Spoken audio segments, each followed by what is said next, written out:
Sir, क्या हमें सच में वहां जाना जरूरी है? मैंने सुना है वहां बहुत गर्मी होती है, धूल मिट्टी होती है और पीने का साज पानी भी नसीब नहीं होता। मार्टिन ने जब म्यूनिख एयरपोर्ट पर मुझसे यह सवाल पूछा तो मेरे पास उसे डांटने की कोई वजह नहीं थी, क्योंकि 30 साल पहले जब मैं भारत गया था तो मैंने भी यही देखा था। टूटी हुई सड़कें, शोर शराबा और हर जगह अव्यवस्था। मैंने अपने 23 छात्रों की तरफ देखा। ये जर्मनी के सबसे होनहार बच्चे हैं, एलीट क्लास के बच्चे।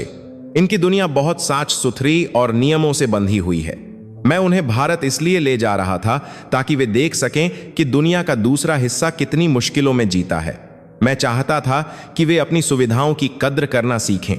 मैंने अपना चश्मा ठीक करते हुए कहा कि देखो बच्चों, यह एक अलग अनुभव होगा। तुम्हें बस अपनी पानी की बोतलें साथ रखनी हैं और भीड़ से बचकर रहना है। हम वहां किसी 5 स्टार होटल में नहीं रुकेंगे, हम असली भारत देखेंगे। लेकिन मुझे नहीं पता था कि अगले 72 घंटों में मेरी और मेरे छात्रों की सोच पूरी तरह से बदलने वाली है। मुझे नहीं पता था कि जिसे मैं पिछड़ा हुआ देश समझकर जा रहा था वह अब बदल चुका है। वह अब वो भारत नहीं रहा जो मेरी यादों में था। यह एक नया भारत था जो शायद अब हमसे भी आगे निकल चुका था। हमारी फ्लाइट ने जब दिल्ली के इंदिरा गांधी इंटरनेशनल एयरपोर्ट की तरफ नीचे उतरना शुरू किया तो रात हो चुकी थी। नीचे का नारा देखकर मैं हैरान रह गया। रोशनी का ऐसा समंदर मैंने फ्रैंकफर्ट या लंदन में भी कम ही देखा था। पूरा शहर जगमगा रहा था। मेरे बगल में बैठी छात्रा सोफिया ने खिड़की से बाहर झांकते हुए कहा कि सर, यह तो सोने की तरह चमक रहा है। क्या यह वही जगह है जहां के बारे में आपने हमें सावधान किया था? मैं चुप रहा। मुझे लगा शायद यह सिर्फ ऊपर से अच्छा लग रहा है, असली सच्चाई तो नीचे उतरकर पता चलेगी। विमान लैंड हुआ, हम बाहर निकले। मुझे याद था कि 30 साल पहले जब मैं यहां आया था तो एयरपोर्ट से बाहर निकलने में ही घंटों लग जाते थे। पसीने से तरबतर होना पड़ता था और कागजी कार्रवाई का कोई अंत नहीं था। मैंने बच्चों से कहा कि सब्र रखना, यहां पासपोर्ट चेक करवाने में कम से कम 2 घंटे लगेंगे। अपनी कतार में खड़े रहना और कोई शिकायत मत करना। लेकिन जैसे ही हम इमिग्रेशन हॉल में दाखिल हुए, मेरे छात्रों के मुंह खुले के खुले रह गए। वह हॉल नहीं था, वह किसी महल जैसा लग रहा था।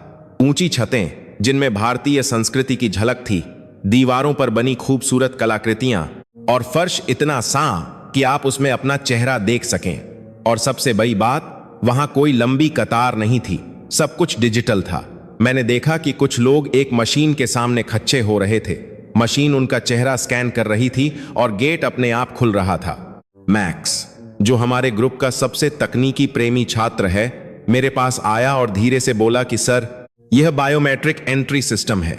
हमारे जर्मनी के कई एयरपोर्ट्स पर भी यह अभी पूरी तरह से लागू नहीं हुआ है। यहां यह इतना स्मूथ कैसे काम कर रहा है? मैं क्या जवाब देता? मैं खुद हैरान था। जो काम मैंने सोचा था कि घंटों लेगा, वह 15 मिनट में हो गया। हमारे बैग बेल्ट पर आ चुके थे। कोई शोर नहीं, कोई धक्का मुक्की नहीं। हर कर्मचारी के चेहरे पर एक मुस्कान थी और वे हाथ जोड़कर नमस्ते कर रहे थे। नमस्ते, यह शब्द मैंने बरसों बाद सुना था, लेकिन इस बार इस शब्द में एक अलग ही आत्मविश्वास था। हम एयरपोर्ट से बाहर आए।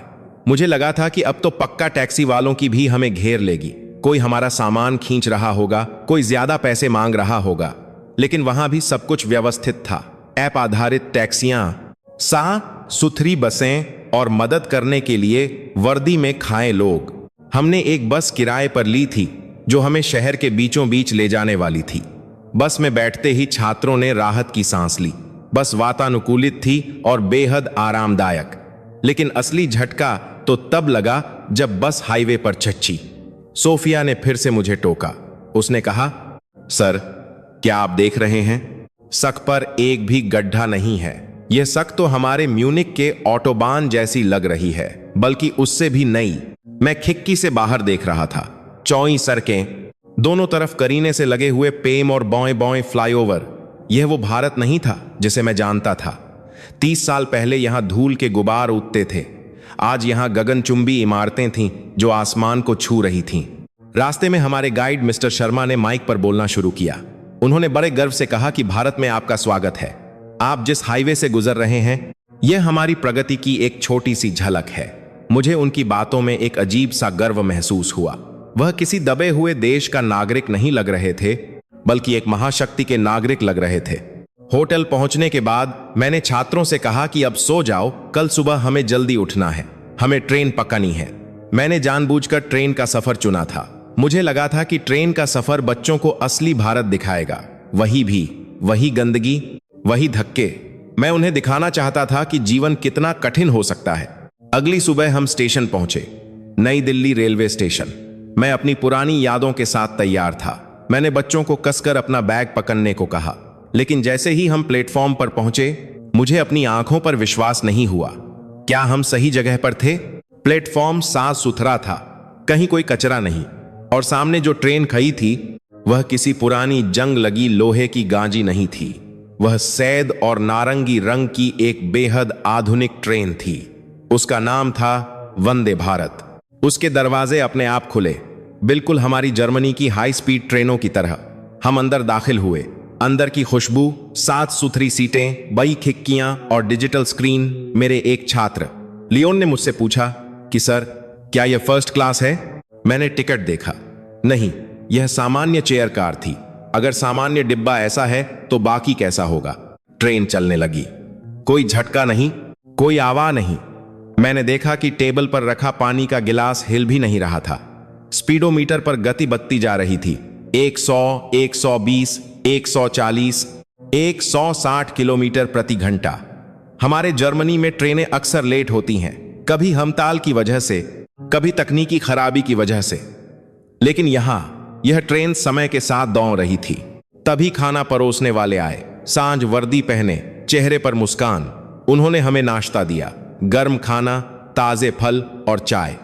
लियोन ने एक सैंडविच खाते हुए कहा कि सर, यह खाना हमारे स्कूल कैंटीन से भी बेहतर है और यह मुफ्त है। मैंने कहा, नहीं, यह टिकट में शामिल है, लेकिन इसकी कीमत बहुत कम है।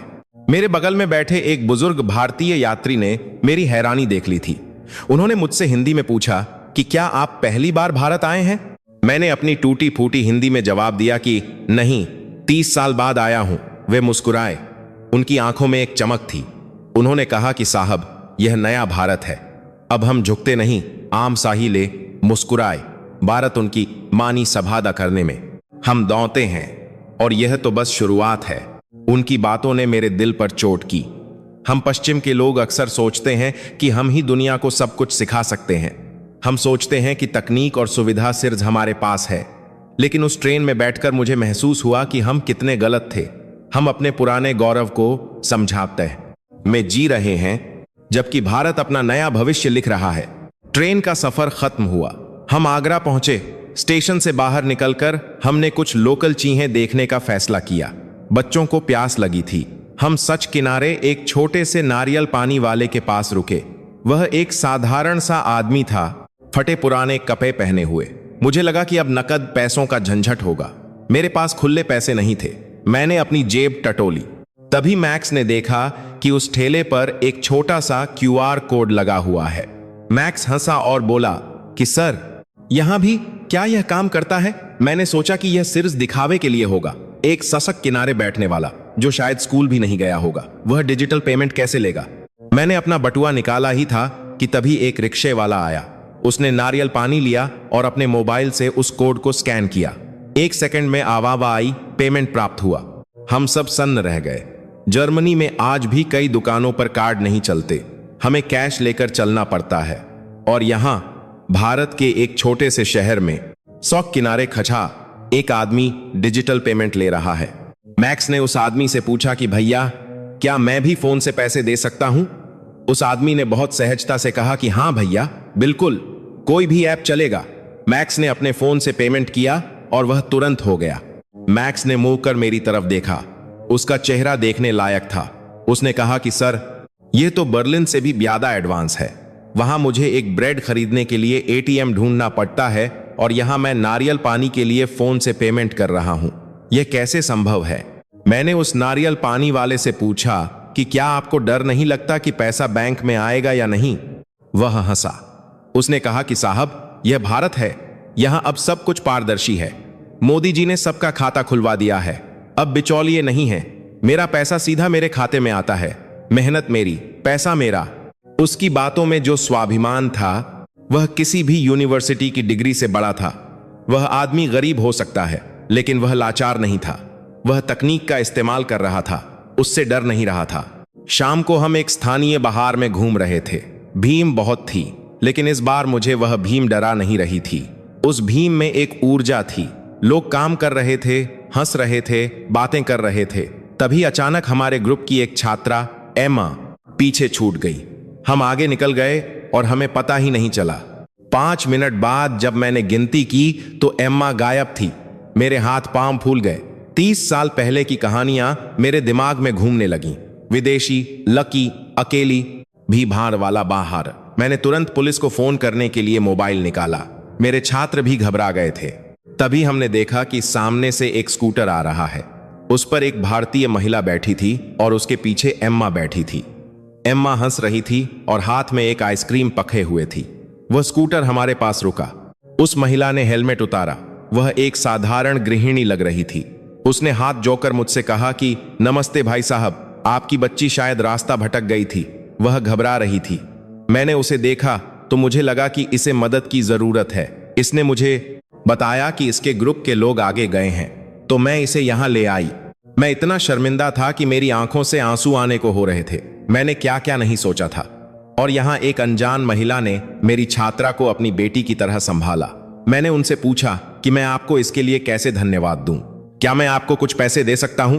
उस महिला ने जो जवाब दिया वह मैं मरते दम तक नहीं भूलूंगा। उसने मुस्कुराते हुए कहा कि नहीं भाई साहब, हमारे देश में मेहमान भगवान होता है। अगर मेरी बेटी जर्मनी में खो जाती तो मैं भी यही उम्मीद करती कि कोई माँ उसकी मदद करे।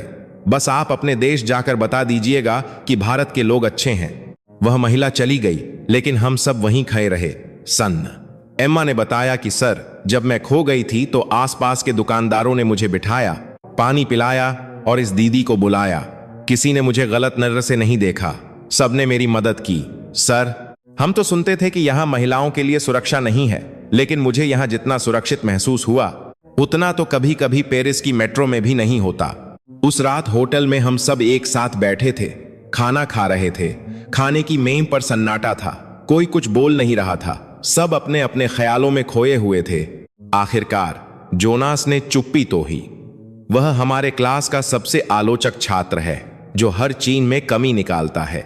उसने कहा कि सर, हमें स्कूलों में जो पढ़ाया जाता है वह सब झूठ है। हमें बताया जाता है कि ये देश गरीब हैं, इन्हें हमारी मदद की जरूरत है। लेकिन आज मैंने जो देखा वह उल्टा है। इनकी तकनीक, इनके संस्कार, इनका इंफ्रास्ट्रक्चर। सर, मुझे लगता है कि हमें इनकी जरूरत है। मैंने सिर हिलाया। मैंने कहा कि तुम सही कह रहे हो जोनास। हम अपने कांच के महलों में बैठकर दुनिया को जज करते हैं। हम सोचते हैं कि हमारा तरीका ही सबसे सही है। लेकिन आज भारत ने हमें आईना दिखा दिया। अगले दिन हमारा प्लान था एक गांव जाने का। मैं फिर से आशंकित था। शहर तो बदल गए होंगे, लेकिन गांव तो आज भी वैसे ही होंगे, बिना बिजली के, बिना पानी के। लेकिन भारत के पास मेरे लिए अभी और भी झटके बाकी थे। हम जिस गांव में पहुंचे वह पक्की सड़क से जुड़ा हुआ था। हर घर के बाहर एक शौचालय बना हुआ था और सबसे बड़ी बात, मुझे हर छत पर सोलर पैनल दिखाई दे रहे थे। हम एक पंचायत भवन में गए। वहां गांव के सरपंच बैठे थे। वह धोती कुर्ता पहने हुए थे, लेकिन उनके हाथ में एक टैबलेट था। वह गांव के युवाओं को कुछ समझा रहे थे। मैंने पास जाकर देखा। वह उन्हें ऑनलाइन कोडिंग क्लास के बारे में बता रहे थे। एक गांव में पेड़ के नीचे बैठकर बच्चे कोडिंग सीख रहे थे। सरपंच जी ने हमारा स्वागत किया। उन्होंने हमें बताया कि कैसे ऑप्टिकल फाइबर के जरिए अब उनके गांव में हाई स्पीड इंटरनेट आता है। उन्होंने बताया कि कैसे उनकी पोती अब शहर जाए बिना ऑनलाइन डॉक्टर से सलाह ले लेती है। मैंने उनसे पूछा कि क्या आपको शहर जाने का मन नहीं करता? उन्होंने हंसते हुए कहा कि साहब, अब शहर की सारी सुविधाएं गांव में हैं और गांव की शुद्ध हवा शहर में नहीं है, तो हम क्यों जाएं? हम यहीं रहकर अपनी मिट्टी को सोना बनाएंगे। मिट्टी को सोना बनाना, यह मुहावरा मैंने किताबों में पढ़ा था, लेकिन आज मैं इसे हकीकत होते हुए देख रहा था। वापस लौटते वक्त बस में मेरे छात्र आपस में बात कर रहे थे। वे जर्मनी की समस्याओं की तुलना भारत के समाधानों से कर रहे थे। वे बात कर रहे थे कि कैसे जर्मनी में डिजिटल कौशल की कमी है, कैसे वहां नौकरशाही इतनी भारी है कि एक पुल बनने में 10 साल लग जाते हैं और यहाँ भारत हर दिन मीलों लंबी सड़कें बना रहा है। मुझे अपनी 28 साल की टीचर की नौकरी पर पहली बार संदेह हुआ। मैं इन बच्चों को क्या पढ़ा रहा हूं? क्या मैं इन्हें एक पुरानी दुनिया के लिए तैयार कर रहा हूं? भविष्य तो यहां है, पूरब में। गांव के उस अनुभव के बाद हमारे छात्रों का शोर थोड़ा कम हो गया था। वे अब खिड़की से बाहर सिरदनारे नहीं देख रहे थे, बल्कि गहराई से सोच रहे थे। बस अब दक्षिण की तरफ बां रही थी। हमारी अगली मंजिल थी बेंगलुरु। मैंने अपने छात्रों को हमेशा बताया था कि भारत दुनिया का बैक ऑफिस है, यानी वहां लोग सिर्फ वही काम करते हैं जो हम उन्हें बताते हैं, सस्ता श्रम, कॉल सेंटर, डेटा एंट्री। लेकिन बेंगलुरु पहुंचकर मेरा यह भ्रम भी टूट गया। हम इलेक्ट्रॉनिक सिटी के पास से गुजर रहे थे। गगनचुंबी इमारतें, कांच के बब्बे बब्बे दफ्तर, डेल, इंटेल, सैमसंग और इन सब के बीच बब्बे बब्बे अक्षरों में लिखे भारतीय कंपनियों के नाम, इन्फोसिस, विप्रो, टीसीएस। हमने एक स्टार्टअप कैंपस का दौरा किया। वहां मेरी मुलाकात एक 24 साल के लड़के से हुई। उसका नाम आर्यन था। टी शर्ट और जीन्स पहने हुए वह किसी बाही कंपनी का सीईओ लग रहा था। मैंने उससे पूछा कि तुम यहां क्या करते हो? उसने बड़ी विनम्रता से बताया कि सर, हम यहां ऐसी सैटेलाइट बना रहे हैं जो किसानों को मौसम की सटीक जानकारी देगी। मैंने हंसते हुए पूछा कि क्या तुम्हें लगता है कि तुम नासा या यूरोपियन स्पेस एजेंसी का मुकाबला कर पाओगे? हमारे पास अरबों डॉलर का बजट होता है। आर्यन मुस्कुराया। उसने मुझे एक स्क्रीन दिखाई। उसने कहा कि सर, हमने पिछले महीने जो रॉकेट भेजा था उसका कुल खर्चा हॉलीवुड की एक फिल्म के बजट से भी कम था। हम जुगाड़ नहीं करते, हम स्मार्ट काम करते हैं।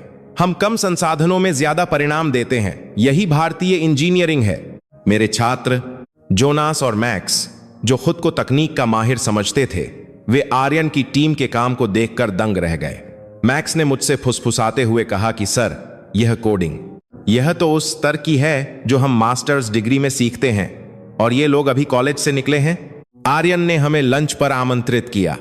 कैंटीन में मैंने देखा कि माहौल कितना अलग था। जर्मनी में लंच टाइम मतलब शांति, कोई काम की बात नहीं करता। लेकिन यहाँ खाने की टेबल पर भी विचारों का आदान प्रदान हो रहा था। एक हाथ में रोटी, दूसरे हाथ में लैपटॉप। एक जुनून था इन बच्चों की आंखों में। आर्यन ने मुझसे कहा कि सर, आप लोग सोचते हैं कि हम सिर्फ सॉफ्टवेयर बनाते हैं, लेकिन अब हम समाधान बना रहे हैं पूरी दुनिया की समस्याओं के लिए। पहले हम अमेरिका जाने के सपने देखते थे, अब हम भारत में रहकर अमेरिका के लिए प्रोडक्ट बनाते हैं। उसकी बातों में जो आत्मविश्वास था वह किसी अहंकार से नहीं, बल्कि अपनी क्षमता पर भरोसे से आ रहा था। मुझे याद आया कि कैसे जर्मनी में युवा अक्सर शिकायत करते हैं, टैक्स ज्यादा है, छुट्टियां कम हैं, सरकार कुछ नहीं कर रही। और यहाँ ये युवा सरकार के भरोसे नहीं बैठे थे, वे खुद रास्ता बना रहे थे। बेंगलुरु से निकलते वक्त मेरे मन में एक डर बैठ गया। यह डर किसी खतरे का नहीं था, यह डर था पीछे छूट जाने का। मैंने सोचा, अगर जर्मनी और यूरोप अपनी पुरानी अकाल में ही रहे तो अगले 10 सालों में यह देश हमें इतना पीछे छोड़ देगा कि हम इन्हें देख भी नहीं पाएंगे। लेकिन भारत के पास सिर्फ दिमाग नहीं था, उसके पास दिल भी था। और यह मुझे तब पता चला जब हम अपनी यात्रा के सबसे अहम पड़ाव पर पहुंचे, काशी, वाराणसी। फ्लाइट से उतरते ही हवा बदल गई थी।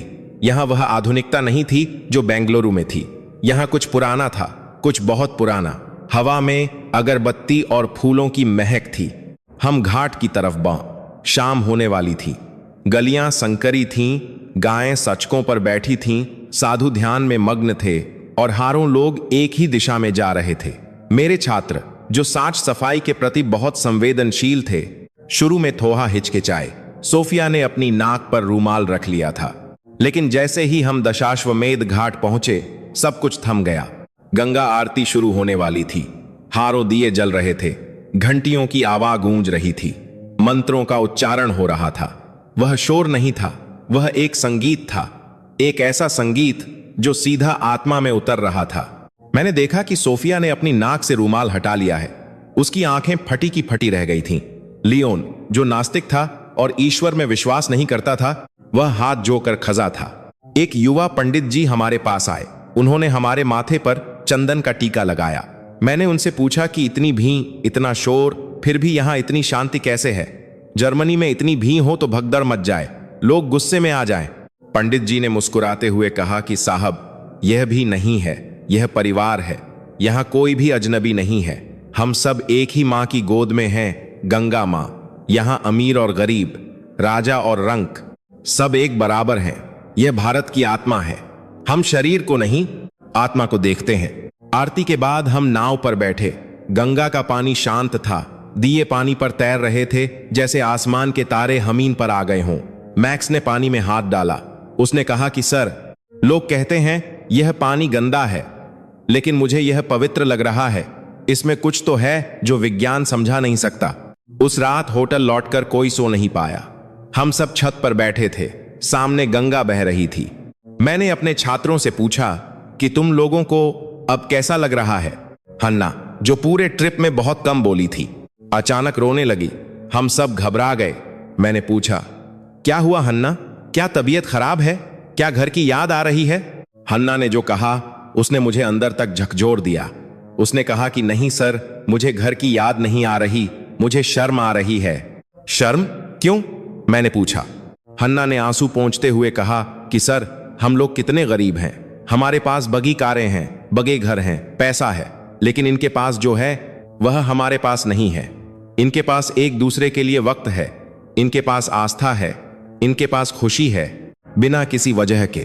मैंने उस रिक्शे वाले को देखा सर, जो हमें यहाँ लाया था। उसके कपड़े फटे थे, पसीने में लथपथ था, लेकिन वह ऐसे मुस्कुरा रहा था जैसे दुनिया का राजा हो। और मेरे पिता, वह म्यूनिक के सबसे अमीर आदमियों में से एक हैं, लेकिन मैंने उन्हें कभी इतना खुश नहीं देखा। वे हमेशा तनाव में रहते हैं। हन्ना की बात सुनकर सन्नाटा छा गया। वह सच बोल रही थी। हम पश्चिम के लोग डिप्रेशन की गोलियां खाते हैं।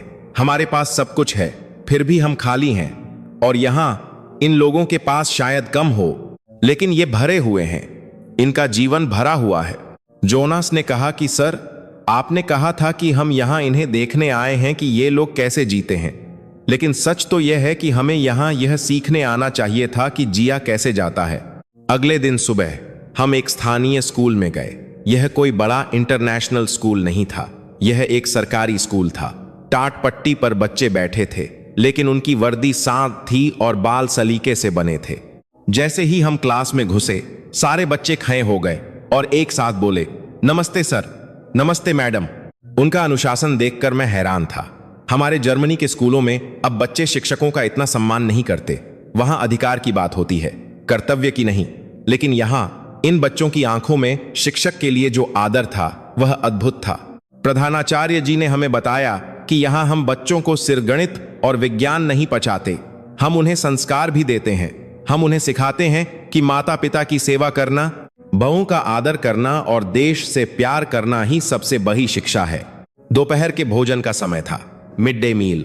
रसोइया दीदी ने हम सबको भी खाना खिलाया। साधारण दाल, चावल और सब्जी, लेकिन उसका स्वाद किसी भी 5 स्टार होटल से बेहतर था, क्योंकि उसमें बनाने वाले का प्यार मिला हुआ था। मेरे छात्रों ने, जो पिलिया और बर्गर के बिना नहीं रह सकते थे, उन्होंने उंगलियां चाट चाट कर खाना खाया। वहां एक छोटी सी बच्ची, जिसका नाम राधा था, मेरे पास आई। उसने अपनी जेब से एक टॉफी निकाली और मुझे दी। मैंने पूछा, यह क्यों? आज मेरा जन्मदिन है? उसने कहा, नहीं अंकल, आज मेरे पास 2 टॉफी थीं। एक मैंने खाई, एक आपके लिए। हमारे गुरुजी कहते हैं कि बांटकर खाने से स्वाद बढ़ जाता है। मैं उस छोटी सी बच्ची को देखता रह गया। 5 साल की बच्ची मुझे जीवन का सबसे बड़ा पाठ पढ़ा रही थी। जर्मनी में हम बच्चों को सिखाते हैं कि यह तुम्हारा है, इसकी रक्षा करो।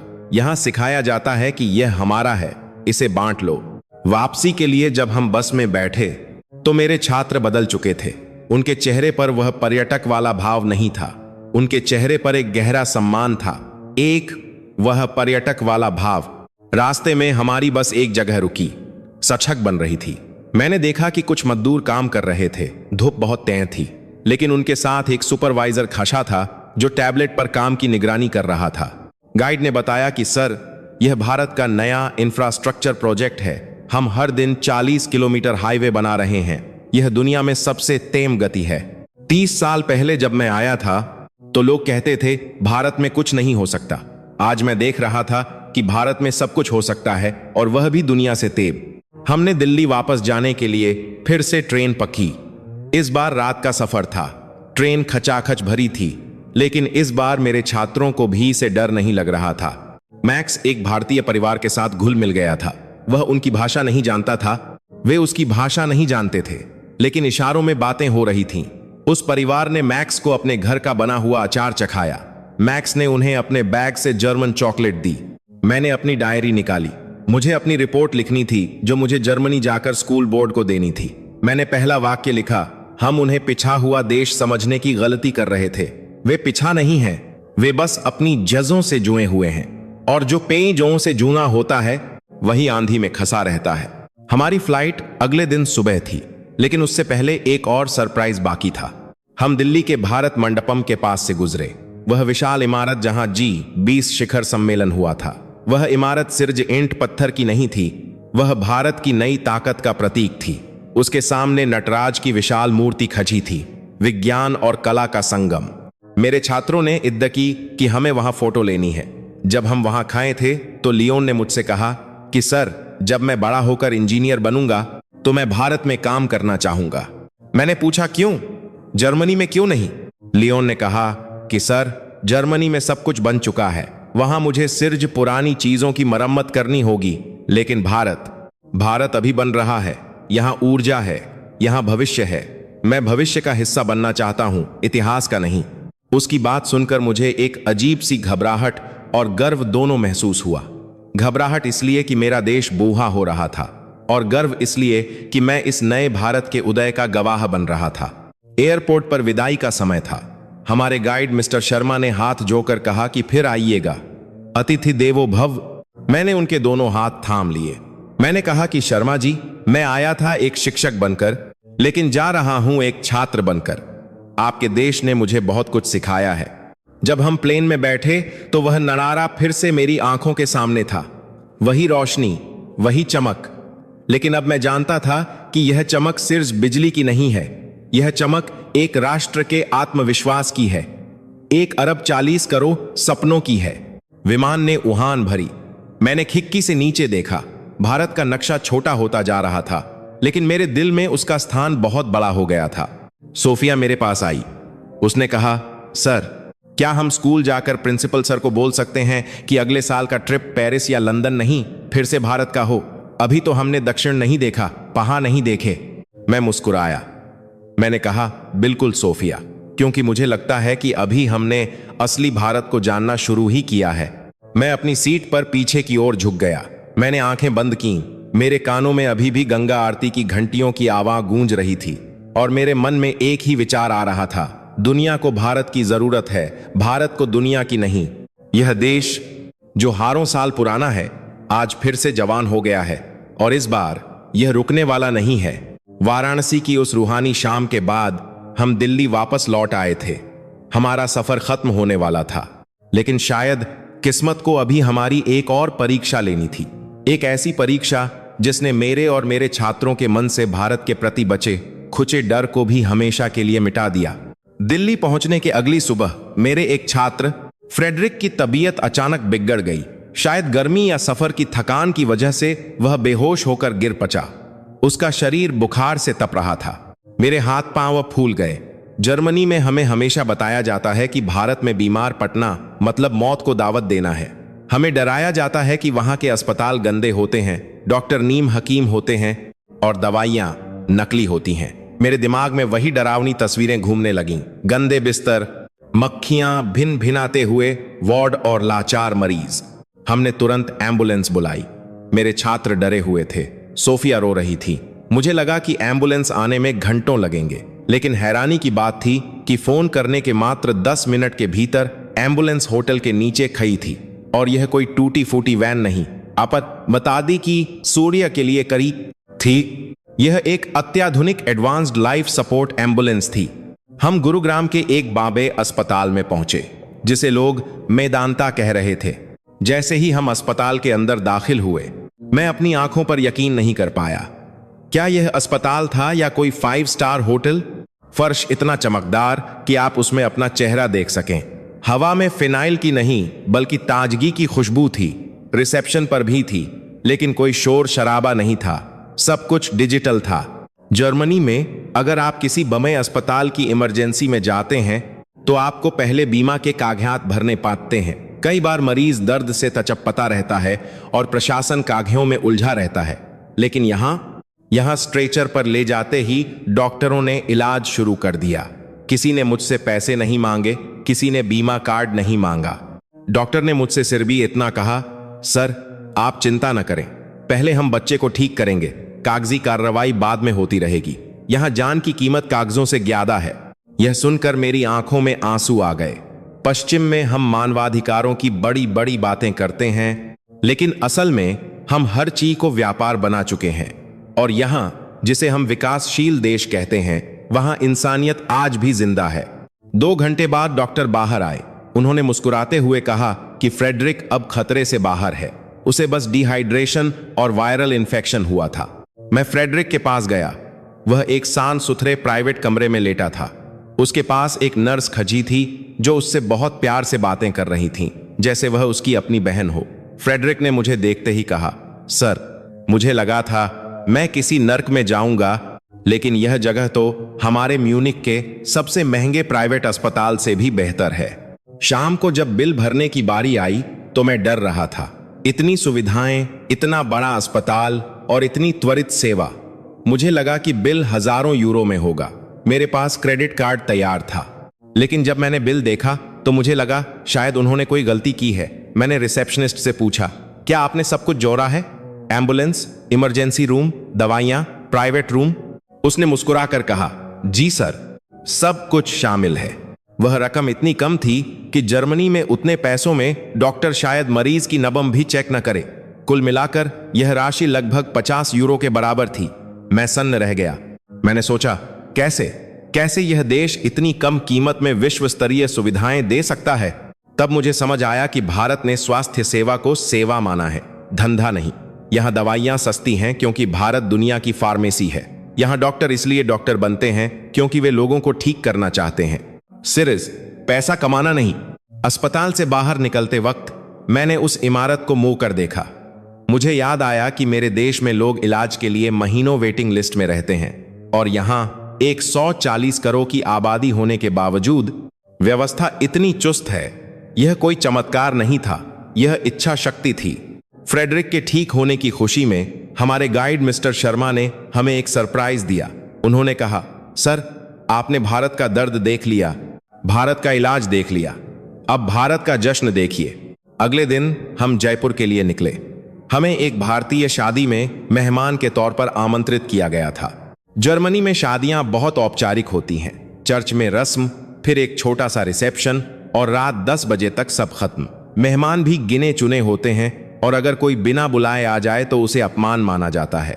लेकिन जब हम जयपुर के उस विवाह स्थल पर पहुंचे तो हमारी आंखें फटी की फटी रह गईं। वह कोई शादी का हॉल नहीं था, वह एक महल था, रोशनी से नहाया हुआ, हारों फूल लगे थे और लोग। ऐसा लग रहा था पूरा शहर उम आया है। मेरे छात्र जो हमेशा काले और भूरे कपड़े पहनते थे, यहाँ के रंगों को देखकर दंग थे। लाल, पीला, हरा, सुनहरा, हर कोई राजा रानी लग रहा था। जैसे ही हम अंदर घुसे, दूल्हे के पिता ने हमारा स्वागत ऐसे किया जैसे हम कोई बहुत पुराने दोस्त हों। हम उन्हें जानते भी नहीं थे, लेकिन उन्होंने हमें गले लगाया। अतिथि देवो भव का यह रूप देखकर मेरे छात्र भावुक हो गए। शादी में खाने के स्टॉल लगे थे, 10, 20 नहीं बल्कि सैकड़ों तरह के व्यंजन। मैक्स और लियोन तो गिनते गिनते थक गए। मैक्स ने एक मिठाई, जिसे वे जलेबी कह रहे थे, खाते हुए कहा, सर यह देश तो स्वाद का खजाना है। हमारे यहाँ खाने में बस नमक और काली मिर्च होती है, यहाँ तो हर निवाले में एक धमाका है। लेकिन जिस चीज ने मेरे दिल को सबसे ज्यादा छुआ वह माहौल। मैंने देखा कि दूल्हा अपने माता पिता के पैर छू रहा था। जर्मनी में 18 साल का होते ही बच्चे माता पिता को छोड़कर अलग रहने चले जाते हैं। हम इसे स्वतंत्रता कहते हैं, लेकिन यहाँ एक सफल इंजीनियर होने के बावजूद वह लौका अपने बूढ़े माँ बाप के चरणों में झुक रहा था, और यह झुकाव किसी डर से नहीं बल्कि श्रद्धा से था। वहां एक बुजुर्ग दादी माँ बैठी थीं। घर के सारे बच्चे, बहुएं उनके आसपास घूम रहे थे। कोई उन्हें पानी दे रहा था, कोई पंखा झल रहा था, जर्मनी में हम अपने बुजुर्गों को ओल्ड एज होम वृद्धाश्रम में छोड़ देते हैं। हम कहते हैं कि हमारे पास समय नहीं है, लेकिन यहां यह परिवार 4 पीढ़ियों के साथ एक छत के नीचे रहता था। हन्ना मेरे पास आई। उसकी आंखों में फिर से आंसू थे। उसने कहा, सर, क्या आप देख रहे हैं, यहां कोई अकेला नहीं है। अगर कोई गिरता है तो उसे उठाने के लिए 100 हाथ हैं।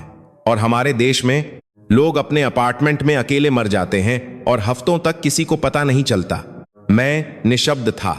हमने भौतिक विकास तो कर लिया, लेकिन सामाजिक विकास में हम बहुत पीछे छूट गए। भारत ने अपनी जड़ों को नहीं काटा। उन्होंने आधुनिकता को अपनाया, लेकिन अपने संस्कारों को नहीं छोड़ा। शादी के सबसे भावुक पल, कन्यादान के समय, मैंने देखा कि दुल्हन के पिता की आंखों में आंसू थे, लेकिन चेहरे पर एक संतोष था। पूरा समाज उनके साथ खसा था। यह सिर्फ 2 लोगों का मिलन नहीं था, यह 2 परिवारों, 2 गांवों का मिलन था। शादी के बाद हम होटल लौटे। लॉबी में मेरी मुलाकात एक और विदेशी से हुई। उसका नाम मार्क था। वह एक ब्रिटिश पत्रकार था। वह विस्की का गिलास हाथ में लिए सोफे पर बैठा था। मुझे देखकर उसने पूछा, तो कैसा रहा तुम्हारा धूल और गर्मी के देश का सफर? उसकी आवाज में वही पुराना व्यंग्य था, वही नफरत थी जो मैं अक्सर पश्चिमी मीडिया में देखता हूं। मैंने शांति से जवाब दिया, बहुत शानदार, यह एक अद्भुत देश है। मार्क हंसा, एक काचवी हंसी। अद्भुत? तुम मार्क कर रहे हो थॉमस। देखो इनके शहरों को, अभी भी गायें सड़कों पर घूम रही हैं, अभी भी गरीबी है। यह देश कभी नहीं सुधरेगा। यह सिर्फ एक गुब्बारा है जो जल्द ही फूट जाएगा। मेरे अंदर कुछ टूट गया। यह वही मार्क था जो मैं कुछ दिन पहले तक था, वही अज्ञानता, वही अहंकार। लेकिन अब मैं चुप नहीं रह सकता था। अब मैं उस भारत की बुराई नहीं सुन सकता था जिसने मेरी छात्रा को सुरक्षा दी, मेरे छात्र की जान बचाई और हमें इतना प्यार दिया। मैंने उसकी आंखों में देखकर कहा, मार्क, तुम अंधे हो। तुम सिर्फ वही देख रहे हो जो तुम देखना चाहते हो। तुमने गाय देखी, लेकिन क्या तुमने वह डिजिटल QR कोड देखा जो उस गाय के पास खाएं सब्जी वाले के पास था? तुमने गरीबी देखी, लेकिन क्या तुमने वह उम्मीद देखी जो हर गरीब की आंखों में है? मार्क ने अपना गिलास मेज पर रखा। उम्मीद से पेट नहीं भरता थॉमस। भरता है मार्क, मैंने बोर देकर कहा, क्योंकि यहां उम्मीद के साथ मेहनत भी है। तुम कह रहे हो यह देश नहीं सुधरेगा? मार्क, जिस देश ने चांद के दक्षिणी ध्रुव पर अपना झंडा गाड़ दिया जहां कोई और नहीं पहुंच पाया, उसे तुम पिछा कह रहे हो? जिस देश की वैक्सीन ने दुनिया के 100 देशों की जान बचाई, उसे तुम लाचार कह रहे हो? मेरे छात्र भी हमारे पीछे आकर खाएं हो गए थे। वे सब मार्क को घूर रहे थे। मैंने अपनी बात जारी रखी। तुम जानते हो मार्क, असली गरीबी क्या है? असली गरीबी वह है जो हमारे यूरोप में है। रिश्तों की गरीबी, भावनाओं की गरीबी। हम मशीनों की तरह जी रहे हैं, लेकिन भारत एक जीता जागता इंसान है। हाँ, यहां शोर है क्योंकि यहां जीवन है। कब्रिस्तानों में ही शांति होती है मार्क, और यूरोप धीरे धीरे एक कब्रिस्तान बनता जा रहा है, लेकिन भारत एक उत्सव है। मार्क चुप हो गया। उसने शायद ऐसे जवाब की उम्मीद नहीं की थी। उसने अपना गिलास उठाया और बिना कुछ बोले वहां से चला गया। मेरे छात्रों ने तालियां नहीं बजाईं, लेकिन उनकी आंखों में जो चमक थी वह मेरे लिए सबसे बड़ा इनाम था। उन्होंने आज अपने शिक्षक को सच के लिए लालते हुए देखा था। अगली सुबह हमारी वापसी की उहान थी। हम बस में बैठकर एयरपोर्ट जा रहे थे। दिल्ली की सड़कें अब मुझे पराई नहीं लग रही थीं। वह शोर अब मुझे संगीत लग रहा था। वह भी अब मुझे अपनेपन का एहसास दिला रही थी। मैंने खिड़की से बाहर देखा। एक स्कूल बस जा रही थी। उसमें से छोटे छोटे बच्चे हाथ हिला रहे थे। उनके चेहरे पर वही आत्मविश्वास था जो मैंने आर्यन में देखा था, जो मैंने उस सरपंच में देखा था।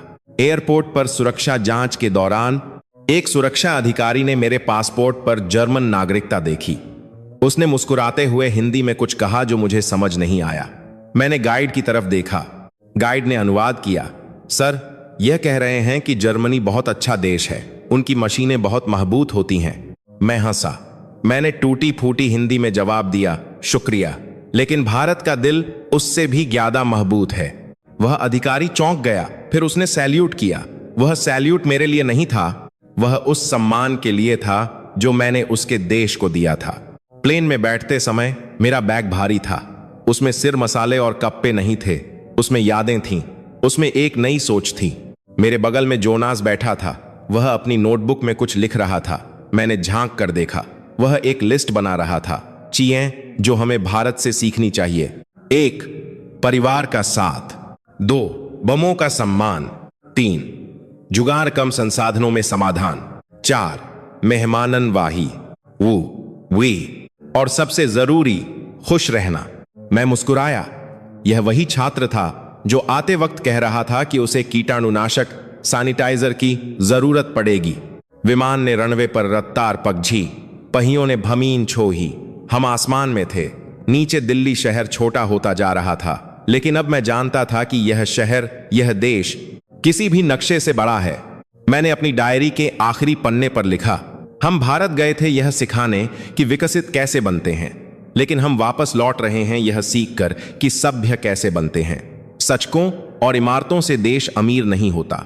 देश अमीर होता है अपने लोगों से, अपनी संस्कृति से। और इस पैमाने पर भारत दुनिया का सबसे अमीर देश है। मैंने खिड़की से बाहर बादलों को देखा। सूरज उग रहा था पूर्व दिशा से, और मुझे यकीन था कि आने वाली सदी भी पूर्व की ही होगी। भारत का सूरज अब चौट चुका है और इसकी रोशनी से पूरी दुनिया जगमगाएगी। मैंने मन ही मन कहा, फिर मिलेंगे मेरे दोस्त। जय हिंद।